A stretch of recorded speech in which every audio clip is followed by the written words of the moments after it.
François Vincent, bonjour à tous. L'ancien ministre des Finances a enfin décidé de rompre le silence dans l'affaire Sensad. Il a choisi la voie épistolaire avec une lettre envoyée à l'Assemblée nationale. Chaque mot écrit est une victoire contre la mort, assure Michel Butor, et Souleymane Laouani ne veut pas aller à la tombe avec les secrets malsains de l'État. Le gouvernement, avec à sa tête le chef de gouvernement, peut être traduit devant la haute cour de justice pour avoir sciemment inscrit au budget remanié 2008 des dépenses frauduleuses entachées de surfacturation, ventile Laouani. C'est grave et ça sent du soufre. Le président Théodore Olo peut s'échauffer. Il y aura match à la haute cour de justice, un spectacle inédit. Un président dans le viseur de son ancien ministre, saluant le courage inoxydable de Laouani. On a finalement compris, tout compris, de la sérénité de l'ancien chancelier de l'échiquier, malgré le vacarme des vuvuzélas de l'IGE et de la commission Poyon sur l'affaire Sensad. Le long silence de Laouani couvert donc de grandes choses et la parole prend corps contre la perfidie de couloir des accusateurs. D'entrée, sa vérité s'oppose à la charge de conduite unilatérale du dossier de réhabilitation et d'ameublement du CIC du Palais des Congrès qui pèse sur lui et sur lui seul et qui lave à l'eau bénite son homologue de l'urbanisme de toute sûre. François Noudégbessi, déclaré immaculé par l'IGE et la commission Poyon, est ici maculé et arrosé à la vidange. C'est devant la haute cour de justice qu'on saura lequel des Noudégbessi est le vrai, celui de Koussé Koyon ou celui de Laouani. Selon Souleymane Laouani, la mise en œuvre de la décision de réfection et d'ameublement du CIC et du Palais des Congrès a nécessité plusieurs étapes dont les principales sont entre autres l'expertise des deux ouvrages par le ministère en charge de l'urbanisme, l'élaboration du dossier de consultation par le ministère de l'urbanisme et le choix des entreprises à consulter proposé au ministre en charge des Finances par le secrétaire général du ministère sur la base de listes restreintes, dont celles provenant de la direction du CIC et du Palais des Congrès et de qui? Du ministre en charge de l'urbanisme. Noudégbessi revient ici à chaque instant. Au sujet de l'attribution des marchés à des entreprises dépourvues de capacités techniques et financières pour les réaliser, Laouani n'a pas de raison d'avaler sa langue. La sélection des entreprises, dit-il, a été faite par la commission de dépouillement sur la base des critères déjà définis dans le dossier de consultation restreinte élaboré par le ministre en charge de l'urbanisme, encore du Noudégbessi dans la soupe. Que retenu de la mauvaise réalisation des travaux et de la défaillance du contrôle technique, les travaux ont été exécutés sous la supervision des experts recrutés par le ministre en charge de l'urbanisme, explique Laouani, et toujours du Noudégbessi.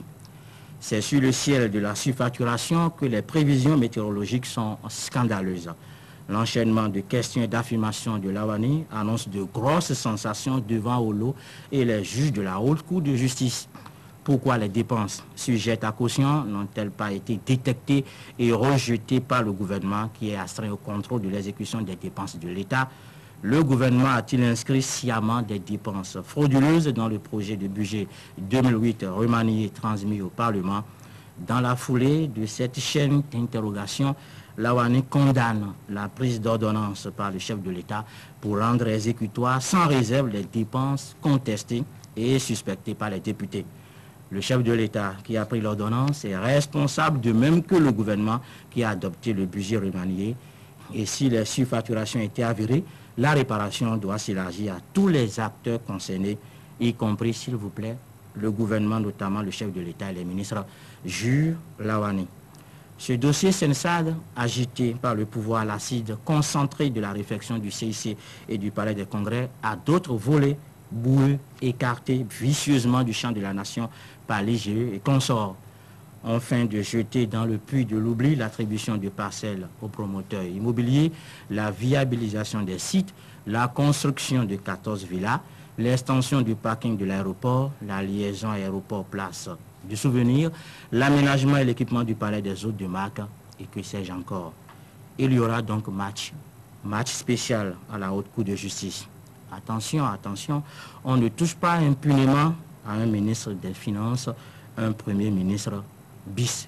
Il détient forcément des secrets et quelque part à Pondéou, à Akpakpa, il y a une dame dont le nom pourrait être cité. À Pondéou, suivez mon regard. Lawani s'est longtemps tu, malgré l'opprobre, peut-être par respect à un deal qui pourrait être intitulé « Jette-toi à l'eau pour sauver l'embarcation ».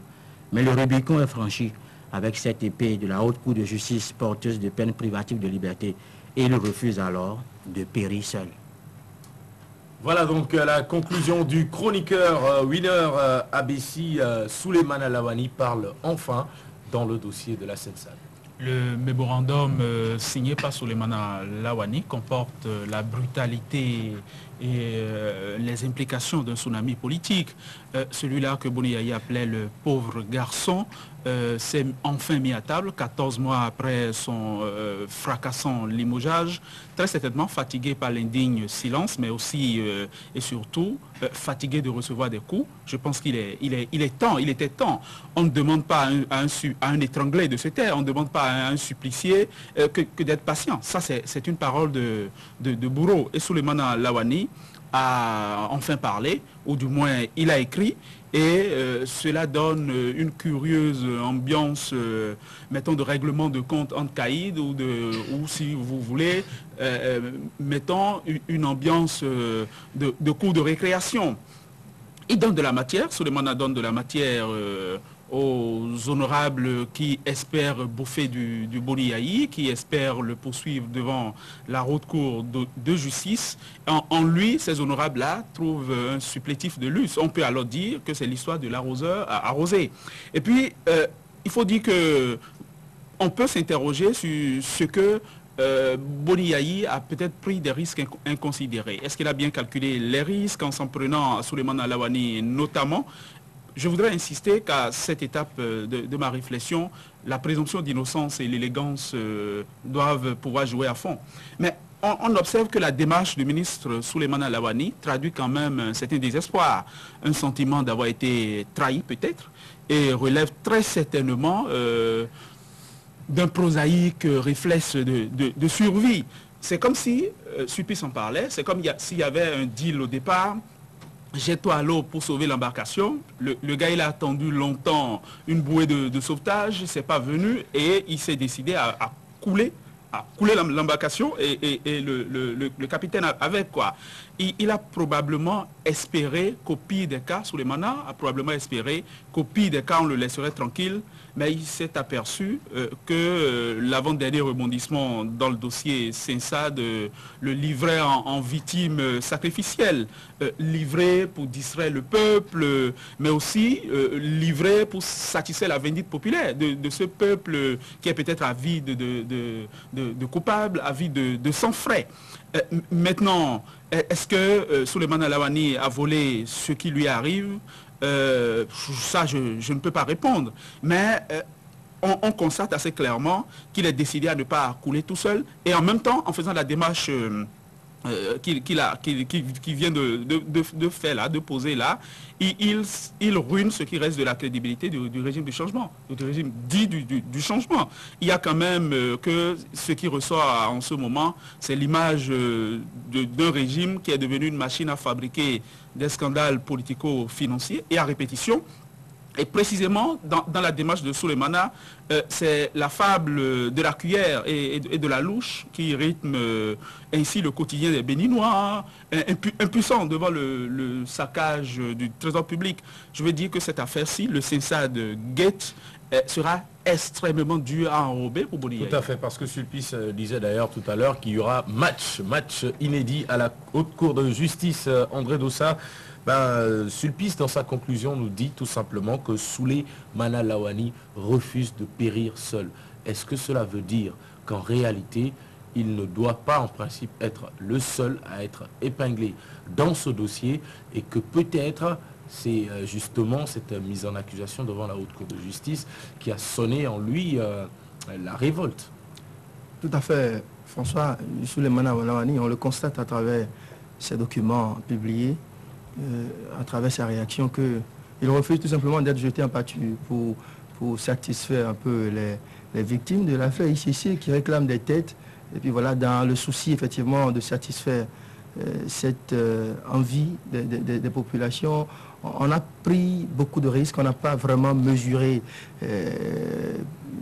bien réfléchi avant d'envoyer un ministre des Finances devant la haute cour de justice. Le ministre des Finances, celui qui parlait de Premier ministre bis, je ne crois pas. Le ministre des Finances dans un gouvernement, enfin le nôtre en tout cas, il me semble qu'il est plus fort que le président de la République. Il est un carrefour, tout passe par lui. Il sait tout ce qui se passe. Et celui-là, c'est dire qu'il maîtrise tout, il est au courant de tout, il a tous les secrets. Et vous l'envoyez comme ça devant la haute cour de justice. Vous allez remarquer que Souleymane Laouani, depuis des mois, n'a pas parlé. On a tout fait pour m'amener Souleymane sur des plateaux de télé, pour des interviews dans les journaux. Il a toujours refusé. Lorsque vous pourchassez un plus faible que vous et qu'il constate qu'il n'a plus d'issue, il se retourne. Et quand il se retourne contre vous, vous savez, vous ne savez pas d'où lui vient la force, l'énergie pour vous affronter à défaut de vous anéantir et vous affronte quand même tout au moins. On dit vulgairement, tu te dis mon affaire tant, je dirais ton affaire tant. Je pense que c'est à ça que nous assistons en ce moment. Lorsque le ministre dit par exemple que le dossier Sensad, il n'est pas le seul ministre. Il insiste beaucoup sur le chef de l'État d'ailleurs. Et parle de tout le gouvernement. Et on a aussi du Noudé-Bessi dedans, hein, dans les révélations. Ça revient énormément à l'expression ministère de l'urbanisme. Je pense que c'est l'expression qui revient le plus, à part le chef de l'État et le gouvernement. Je pense que c'est ce qui revient le plus, puisqu'il a dit qu'il a chaque fois visité les infrastructures. Il a élaboré beaucoup de documents dans le cadre de l'organisation. Souleymane Laouani est parti même c'est-à-dire là où on a accordé, dans quelles conditions on a accordé l'organisation de la CNSAD au Bénin. C'était un défi extrêmement difficile à relever à l'époque. Mais le chef de l'État a accepté et il fallait donc l'accompagner et on a eu quelques 5 mois. D'ailleurs, ce n'était même pas prévu dans le budget. Oui, ce n'était pas prévu. Et il dit que, je vais vous lire quelques morceaux, c'est assez intéressant ce que dit Souleymane Laouani. Il dit, il n'est indiqué nulle part dans le rapport IGE, on va y revenir, c'est le dossier IGE, ni dans celui de la commission Couillon, que le ministre en charge des Finances a pu tirer un revenu quelconque dans la gestion de ce dossier. C'est très important. N'oubliez pas qu'au départ, on nous a dit que Souleymane Laouani a été limogé à cause des primes. Dans le secteur de la santé. Il aurait accordé des primes comme ça sans informer le chef de l'État, sans informer le gouvernement et l'expression coupable, responsable mais pas coupable était aussi revenue à profusion à l'époque. Alors, il dit que c'était du pain béni, c'est venu comme ça, du ciel. Voilà. En pleine lumière, avec une accusation. Selon ces déclarations, 11 autres ministres auraient accordé les mêmes primes. Sans être inquiétés, on ne les a pas limogés eux. Mais lui, Souleymane Laouani, qui affirme n'avoir tiré aucun revenu dans cette affaire qu'on a limogé. Le directeur national des marchés publics, qui, selon les déclarations de Souleymane Laouani, a chaque fois donné son avis favorable. Il n'a pas été inquiété. Il est toujours en poste et il est là, tout peinard. Donc, je pense que tout simplement, on a pris un gros risque et il va falloir assumer les conséquences. C'est-à-dire quoi? On a envoyé un argentier devant la haute cour de justice et aujourd'hui il parle et les choses se savent. Il y a des données assez croustillantes que Souleymane Laouani raconte dans la presse. Et je pense qu'il faudra que ceux qui ont voulu faire de lui le bouc émissaire, ceux qui ont voulu l'utiliser pour régler leur compte, pour le sacrifier, pour se laver, doivent se préparer à gérer les conséquences. Justement. Et pour finir, je citerai cette farce de Maître Patelin que j'aime bien citer ici. Qui croit Guillot le Guille. C'est aussi simple que ça. C'est aussi simple que cela, Léandre Dossou. Oui, je dirais qu'on a voulu faire du sensationnel. Il y a des épargnants de solitude de placement qui sont désemparés. On cherchait des boucs émissaires pour impressionner le peuple, pour impressionner ses victimes de ces solitudes de placement. Il fallait trouver des gens. On a pensé à Souleymane Laouani, mais l'erreur qu'on a commise, c'est qu'entre-temps, on ne lui a pas coupé la langue. Ou alors on ne l'a pas totalement réduit au silence. Et quelque part, on s'attendait à des déballages parce que le silence de Souleymane Laouani depuis cette affaire de la CNSAD, depuis son limogeage et puis tout ce qu'on a dit sur lui à propos de la CNSAD, son silence faisait déjà trop de bruit. Allez poser la question aux personnes qui sont impliquées dans le dossier CNSAD et dont les noms ne sont pas encore cités, et ils vous diront que le silence de Souleymane Laouani était assourdissant. Parce que pour tout observateur, pour même le citoyen lambda, l'homme n'aurait pas pu agir seul. Parce que c'est lui qu'on accusait. Et la preuve, c'est que Dans l'opinion, on indexait déjà le ministre, l'homme de l'urbanisme, le ministre François Ndegbessi. La preuve, il y a eu un limogeage provisoire, une première dans le pays. Et par la suite, l'homme a été réhabilité. Et vous étiez bien sûr au courant de tout ce que cela a suscité comme critique, comme polémique dans le pays. Et quelque part, c'est la crédibilité de ces commissions qu'on installe pour connaître de certains dossiers brûlants, qui est mise en cause. Parce que ces commissions-là sont là. Il y a le jeu aussi qui est là. On blanchit certains, on condamne d'autres.